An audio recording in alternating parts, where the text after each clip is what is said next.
കുറേ കാലങ്ങളായിട്ട് ദർശനം നടത്താൻ ആഗ്രഹിച്ചിരുന്ന ക്ഷേത്രങ്ങളിൽ ഒന്നാണ് ഉത്രാളിക്കാവ് ക്ഷേത്രം.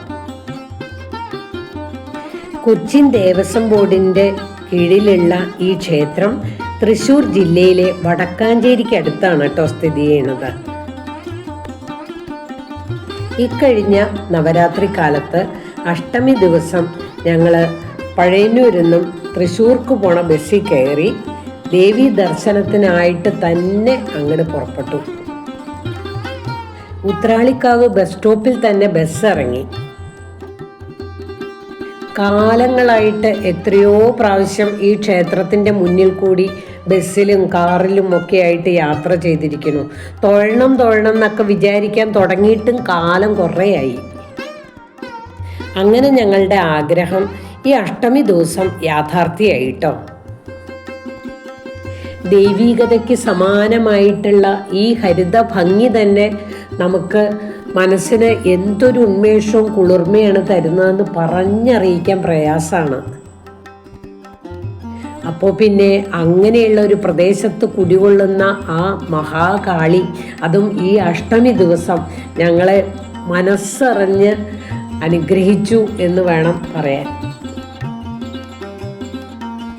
ഹരിതാഭയാർന്ന നെൽവയലുകളാലും കുന്നുകളാലും ചുറ്റപ്പെട്ട ഈ ഭൂപ്രകൃതിയിൽ സ്ഥിതി ചെയ്യുന്ന ക്ഷേത്രത്തിലെ പ്രതിഷ്ഠ ആദിപരാശക്തി സ്വരൂപത്തിലുള്ള മഹാകാളിയാണ്. ക്ഷേത്രത്തിൻ്റെ പുറകുവശത്തുകൂടിയാണ് വടക്കോട്ട് പോകുന്ന റെയിൽവേ പാത നീണ്ടുകിടക്കുന്നത്. അല്പം ഉയരത്തിലായി നിലകൊള്ളുന്ന റോഡിൽ നിന്നും ഒരു താഴ്വാരത്തിലെന്നോണം സ്ഥിതി ചെയ്യുന്ന ഈ ക്ഷേത്രവും വിദൂരതയിൽ നിന്ന് പ്രത്യക്ഷമായി പതുക്കെ നീങ്ങുന്ന ഒരു തീവണ്ടിയും കൂടിയായപ്പോൾ പ്രകൃതിയാകുന്ന കലാകാരൻ തൻ്റെ ക്യാൻവാസിൽ വരച്ചിട്ട മനോഹരമായ ഒരു ചിത്രമായിട്ട് നമുക്ക് തോന്നും. 3 ദേശക്കാരുടേതായിട്ട് 33ഓളം ആനകളെ പങ്കെടുപ്പിച്ചിട്ടുള്ള എഴുന്നള്ളിപ്പും തൃശ്ശൂർ പൂരത്തോട് കിടപിടിക്കുന്ന വെടിക്കെട്ടും നടപ്പുര പഞ്ചവാദ്യവും ഉത്രാളിക്കാവ് പൂരത്തിൻ്റെ പ്രത്യേകതകളാണ്. ഗ്രാമീണതയുടെ തനിമ ഒട്ടും തന്നെ ചോർന്നു പോകാത്ത വിവിധ സമുദായക്കാരുടെ കാളവേല, കുതിരവേല എന്നിങ്ങനെയുള്ള പരിപാടികളും ഉത്രാളിക്കാവ് പൂരത്തിൻ്റെ സവിശേഷതകളിൽ ഉൾപ്പെടുന്നു. കലാകേരളത്തിന് അതുല്യ സംഭാവനകൾ നൽകിയ നിരവധി പ്രതിഭകളുടെ സംഗമഭൂമിയാണ് ഈ പരിസരം.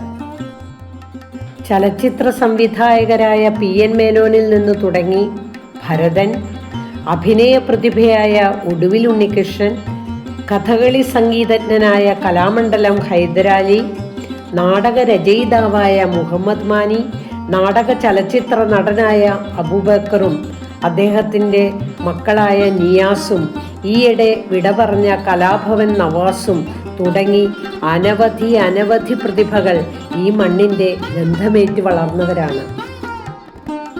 വലിയ ബുദ്ധിമുട്ടൊന്നും കൂടാതെ തന്നെ ക്ഷേത്ര ദർശനം നടത്തി ദേവിയെ വലം വച്ച് ഞങ്ങൾ ക്ഷേത്രത്തിന് പുറത്തിറങ്ങി. കണ്ണുകൾക്ക് ആനന്ദം പകരുന്ന ഈ ദൃശ്യഭംഗിയോട് തൽക്കാലം ഞങ്ങൾ വിട പറഞ്ഞു. തൃശ്ശൂർ ജില്ലയുടെ അതിർത്തി പങ്കിടുന്ന പൈതൃക ഗ്രാമമെന്ന് വിശേഷിപ്പിക്കാവുന്ന വിശിഷ്ട ദേശമാണ് പൈങ്കുളം. പൈങ്കുളത്തിന് അനുഗ്രഹമരുളി ആ ദേശത്തിനു മുഴുവൻ പ്രഭ ചൊരിയുന്ന വാഴാലിക്കാവായിരുന്നു ഞങ്ങളുടെ അടുത്ത ദർശന ലക്ഷ്യം. ഒരു വശത്ത് സ്വച്ഛവും ശാന്തവുമായി ഒഴുകുന്ന ഭാരതപ്പുഴയും മറ്റൊരു വശത്ത് വയലുകൾക്ക് മധ്യത്തിലായി സ്ഥിതി ചെയ്യുന്ന കൂത്തുമാടവും ആലും ആൽത്തറയും പിന്നെ അല്പം ഉയരത്തിലായിട്ടുള്ള ക്ഷേത്രവും പുറകിലായി വനസമാനമായ വൃക്ഷലതാദികൾ നിറഞ്ഞ പ്രദേശവും കൂടിയാകുമ്പോൾ വള്ളുവനാടിൻ്റെ സൗന്ദര്യ സാരസർവസ്വവുമായ വാഴാലിക്കാവിൻ്റെ ചിത്രം പൂർണ്ണമായി. വടക്കോട്ട് ദർശനമായി വാഴാലിക്കാവ് ഭഗവതിയും പടിഞ്ഞാറ് ദർശനമായി ശ്രീ കുരുമ്പക്കാവ് ഭഗവതിയും ഈ ക്ഷേത്രത്തിൽ കുടികൊള്ളുന്നു.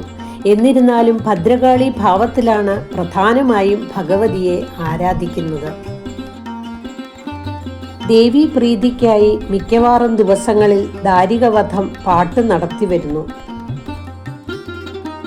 കുംഭമാസത്തിലെ അശ്വതി നാളിൽ ആരംഭിക്കുന്ന വേലയാണ് വാഴാലിക്കാവിലെ പ്രധാന വിശേഷം.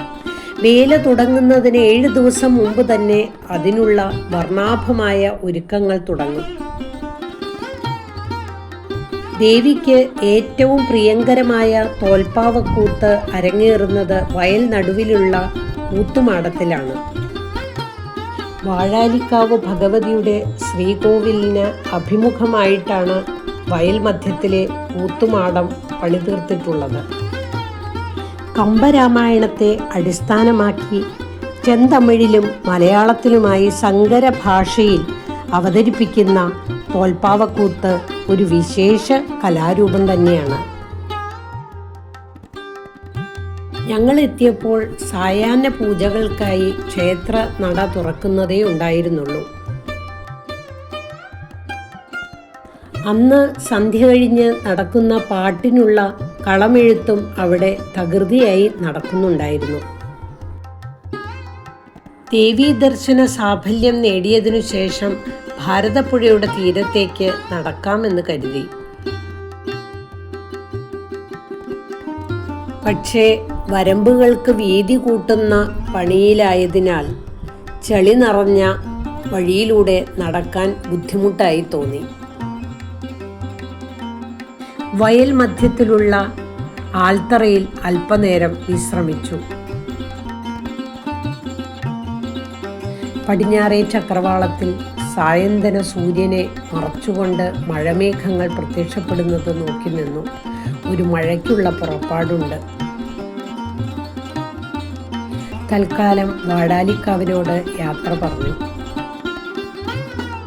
പഴയന്നൂർക്കുള്ള യാത്രാമധ്യേ കിള്ളിമംഗലത്തുള്ള പളുങ്കിൽ ശിവനാരായണ ക്ഷേത്രം കൂടി ദർശിക്കണമെന്നുള്ള ആഗ്രഹം നിലവിലുള്ളതിനാൽ ഞങ്ങൾ സമയമൊട്ടും കളയാതെ തന്നെ അവിടേക്ക് യാത്ര തിരിച്ചു.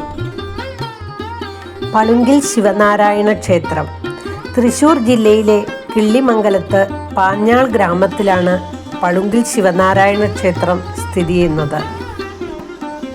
പൗരാണികമായ ഈ ക്ഷേത്രം കിള്ളിമംഗലം മനയുടെ ഉടമസ്ഥതയിലാണ് ഉള്ളത്.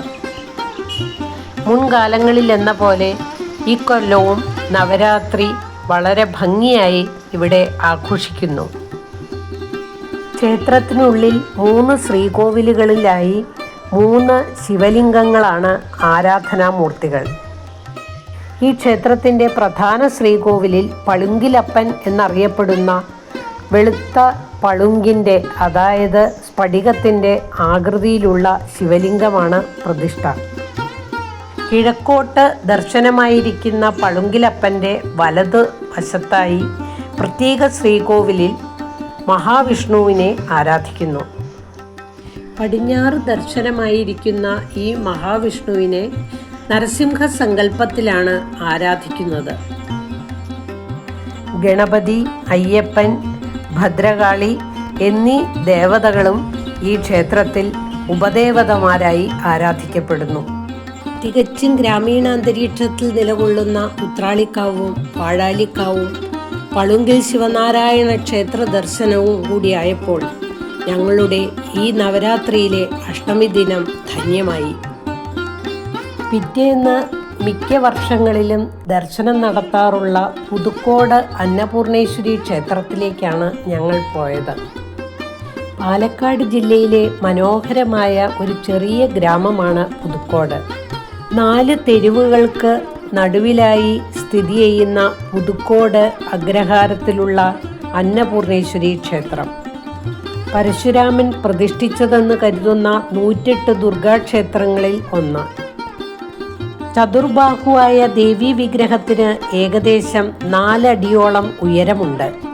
നവരാത്രിയിലെ ഉത്സവവേളകളിൽ പട്ടുപാവാടയണിഞ്ഞ് പൂർണ്ണ ചന്ദനക്കാപ്പിൽ കാണപ്പെടുന്ന അന്നപൂർണേശ്വരിയെ വണങ്ങുമ്പോൾ ആ മുഖത്തു നിന്നും കണ്ണെടുക്കാൻ തോന്നില്ല എന്നുള്ളതാണ് വാസ്തവം. ദിവസേന സാമ യജുർവേദങ്ങളും സുന്ദരകാന്ഡവും ശ്യാമളദണ്ഡകവും ദേവീ മാഹാത്മ്യവും തോലപുരാണവും പാരായണം ചെയ്യുന്ന ഏക ക്ഷേത്രം എന്ന് വേണമെങ്കിൽ പുതുക്കോട് അന്നപൂർണേശ്വരി ക്ഷേത്രത്തെ വിശേഷിപ്പിക്കാം. നിത്യേനയുള്ള സാമവേദാർച്ചന കൊണ്ട് ഉയർകൊണ്ടിട്ടാണോ എന്നറിയില്ല, പുതുക്കോടിന് തനതായ ഒരു സംഗീത പാരമ്പര്യമുണ്ട്. സംഗീതത്തിലെ അതുല്യ പ്രതിഭയായ പ്രശസ്തനായ ശ്രീ പുതുക്കോട് കൃഷ്ണമൂർത്തിയും അധികം ദൂരത്തിലല്ലാതുള്ള മഞ്ഞപ്ര ഗ്രാമത്തിന് മകുടം ചാർത്തുന്ന ശ്രീ MD രാമനാഥനും എല്ലാം ആ ശ്രേഷ്ഠ പാരമ്പര്യത്തിൽ ഉൾപ്പെടുന്നവരാണ്. വടക്കേ ചുറ്റുമതിലിനോട് ചേർന്ന് ദേവിയുടെ അഗ്രശാല അഥവാ ഊട്ടുപുര സ്ഥിതി ചെയ്യുന്നു. മലബാർ ദേവസ്വം ബോർഡിൻ്റെ കീഴിലുള്ള ഈ ക്ഷേത്രത്തിൽ നവരാത്രി കാലത്ത് ദിവസേന അന്നദാനവും നടക്കാറുണ്ട്. ഈ ദിവസങ്ങളിൽ ഭഗവതിക്ക് നിവേദിക്കുന്ന ചതുശതം പായസവും പുതുക്കോട് പുളിങ്കറിയും വളരെ പ്രസിദ്ധമാണ്. പുതുക്കോട് വിട്ട ഗ്രാമവുമില്ല, പുളിങ്കറിയെ വിട്ട കൂട്ടാനുമില്ല എന്ന് തമിഴിലൊരു ചൊല്ലുണ്ടത്രേ. പുതുക്കോട് അന്നപൂർണേശ്വരി ക്ഷേത്ര ദർശന പുണ്യവുമായി ഞങ്ങൾ വടക്കേ അഗ്രഹാരത്തെരുവിൻ്റെ അവസാന ഭാഗത്ത് സ്ഥിതി ചെയ്യുന്ന ശിവക്ഷേത്രത്തിലേക്ക് നടന്നു. കേരളത്തിലെ അഗ്രഹാരങ്ങളിൽ വെച്ച് ഏറ്റവും വലിയ അഗ്രഹാരമാണത്രേ പുതുക്കോടുള്ളത്. ഈ ശിവക്ഷേത്രത്തിന് മുന്നിലായി അയ്യങ്കുളം എന്നറിയപ്പെടുന്ന വലിയൊരു ജലസംഭരണിയും കാണാം. തൃശ്ശൂർ ജില്ലയിലെ ചെറുതുരുത്തിക്കടുത്തുള്ള മനോഹരവും പുരാതനവുമായ ഒരു ക്ഷേത്രമാണ് നെടുമ്പുര കുലശേഖരനെല്ലൂർ ശിവക്ഷേത്രം. മഹാനവമി ദിവസം വൈകുന്നേരമാണ് ഞങ്ങൾ ഈ ശിവക്ഷേത്ര ദർശനത്തിനായി പുറപ്പെട്ടത്. ക്ഷേത്ര കവാടത്തിന് വലതുവശത്തായി ക്ഷേത്രക്കുളം കാണാം. കിഴക്കേ ക്ഷേത്ര ഗോപുരവാതിൽ കടന്നു ചെന്നാൽ അതിവിശാലമായ തിരുമുറ്റവും കൽവിളക്കും വലിയ ബലിക്കല്ലും വളരെ പുരാതനമെന്ന് തോന്നിക്കുന്ന നന്ദിയുടെ പ്രതിഷ്ഠയും കാണാം.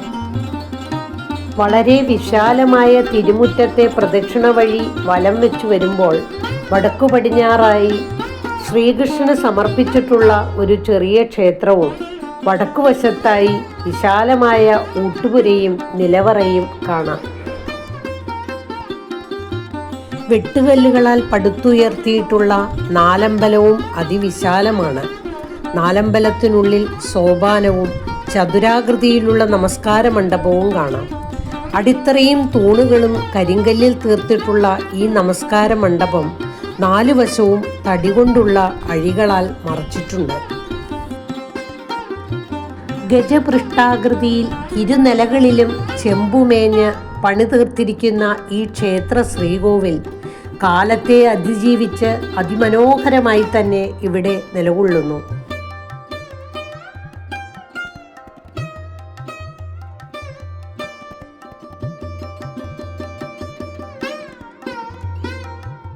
നെടുമ്പുര കുലശേഖരത്തപ്പനായി ആരാധിക്കുന്നത് ശിവലിംഗ സ്വരൂപത്തിലുള്ള മഹാദേവനെയാണ്.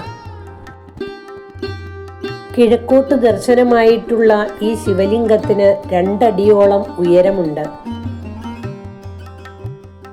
കരിങ്കല്ലും മണ്ണും ചേർത്ത് നിർമ്മിച്ചിരിക്കുന്ന ഈ ക്ഷേത്ര ശ്രീകോവിലിൻ്റെ ഭിത്തിയിൽ കാണപ്പെടുന്ന ശില്പങ്ങൾ ശ്രീകോവിലിൻ്റെ ദൃശ്യഭംഗിക്ക് മാറ്റുകൂട്ടുന്നു.